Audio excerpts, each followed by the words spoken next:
क्या आपको लगता है हमारी दुनिया और चांद हमेशा एक दूसरे के साथ रहेंगे? जी नहीं, बिछड़ना जिंदगी का कानून है। चांद भी एक दिन हमसे बिछड़ जाएगा। फिलहाल चांद हर साल 1.5 इंच हमसे दूर हो रहा है। इस हिसाब से अगले 100 सालों में चांद हमसे 150 इंच यानी 12.5 फुट दूर हो जाएगा। 1000 सालों में 1500 इंच, लगभग 125 फुट, और कुछ और हजारों साल में ये हमेशा के लिए हमसे दूर चला जाएगा। लेकिन इसे अलविदा कहने के लिए हम मौजूद नहीं होंगे। बरमूडा ट्रायंगल ये नॉर्थ अटलांटिक ओशियन का एक ऐसा समंदरी इलाका है जिसके ऊपर से कोई हवाई जहाज या उसके समंदर पर से कोई पानी का जहाज गुजर जाए तो वो गायब हो जाता है, यानी समंदर उसे निगल लेता है। भूखा समंदर। पिछले 100 सालों में अब तक 75 हवाई जहाज और 100 से ज्यादा पानी के जहाज इस समंदर में डूब चुके हैं। इसलिए अब कोई माई का लाल वहां से गुजरने की हिम्मत नहीं करता। हम सबका ब्लड ग्रुप अलग अलग होता है। किसी का ए तो किसी का बी, किसी का ए बी तो किसी का ओ।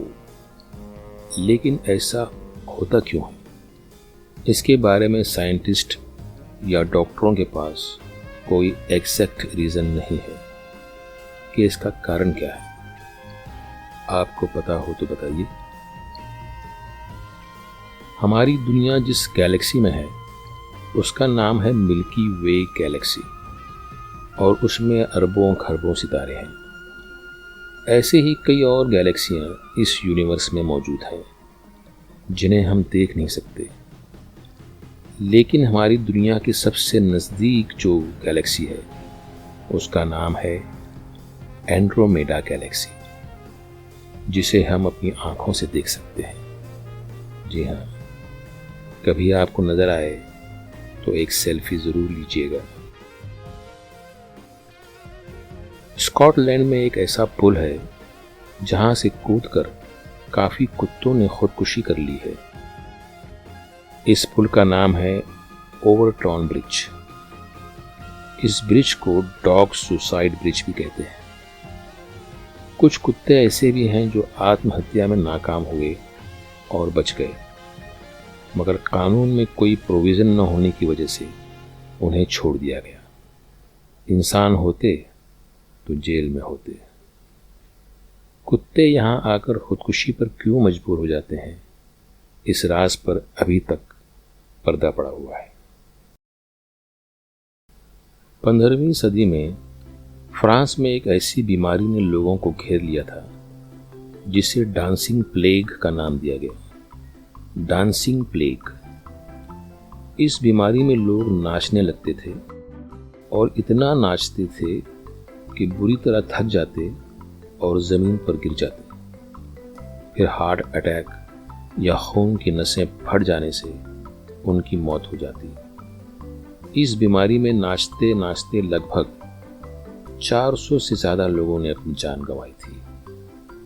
नाचने वाली बीमारी, क्या बात है। ज्यादा नाचें तो बीमारी, कम नाचें तो कला।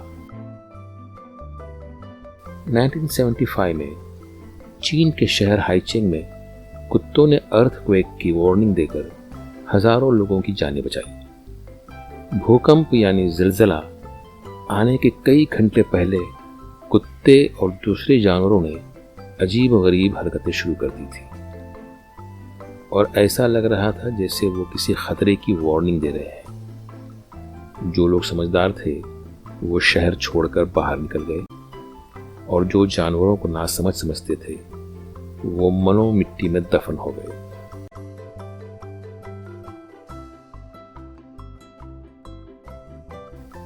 इतना भयानक अर्थक्वेक आया कि पूरा शहर तबाह हो गया।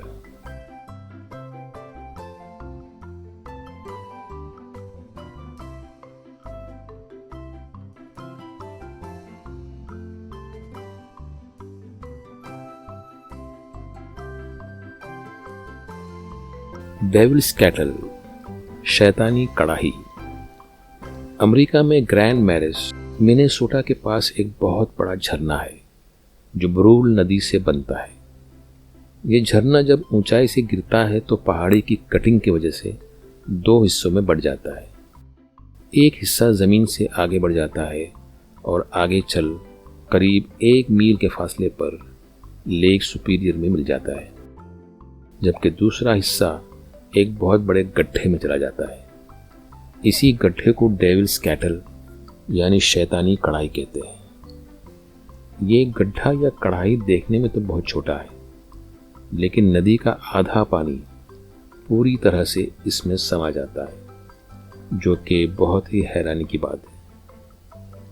और ये बात आज तक राज बना हुआ है कि इतना ढेर सारा पानी आखिर गड्ढे में से गुजर कर जाता कहाँ है।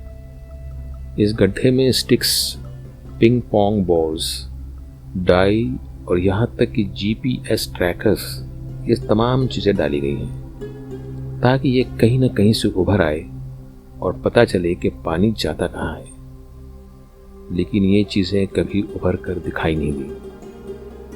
आखिर पानी जाता कहाँ है।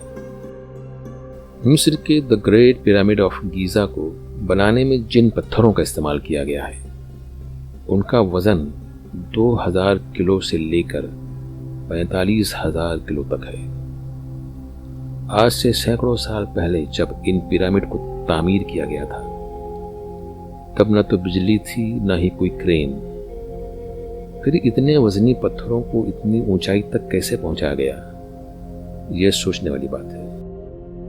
आज के मॉडर्न ज़माने में सबसे बड़ा क्रेन भी सिर्फ 20,000 किलो तक वजन उठा सकता है। तो सोचिए उस ज़माने में 45,000 किलो वजनी पत्थरों को कैसे उठाकर ऊपर तक ले जाया गया होगा। दूसरी हैरान कर देने वाली बात यह है कि बाहर का टेम्परेचर चाहे जितना भी हो, पिरामिड के अंदर का टेम्परेचर हमेशा एक जैसा यानी 20 डिग्री सेल्सियस तक ही रहता है। इनविजिबल एयर कंडीशनर, क्या बात है मिस्रियों की। ये तो आप जानते हैं कि हमारे सोलर सिस्टम में 8 प्लैनेट हैं। Mercury, Venus, earth, Mars, Jupiter, Saturn, Uranus and Neptune. और सब के सब सूरज के गिर्द चक्कर लगाते हैं। इसके अलावा वो खुद भी अपने एक्सिस पर घूमते हैं, जैसे कि हमारी ज़मीन, जिसकी वजह से रात और दिन का वक्त हमें मिलता है। सारे के सारे प्लैनेट अपने एक्सिस पर वेस्ट से ईस्ट की तरफ घूमते हैं, लेकिन 2 नालायक प्लैनेट ईस्ट से वेस्ट की तरफ घूमते हैं। यहाँ सूरज ईस्ट यानी पूरब से नहीं निकलता, बल्कि वेस्ट पश्चिम से निकलता है। ये 2 प्लैनेट हैं वीनस और यूरेनस। हर ख़ानदान में अलग अलग फितरत के लोग होते हैं, ये भी ऐसे ही हैं। छोड़िए, मिलते हैं अगले वीडियो में।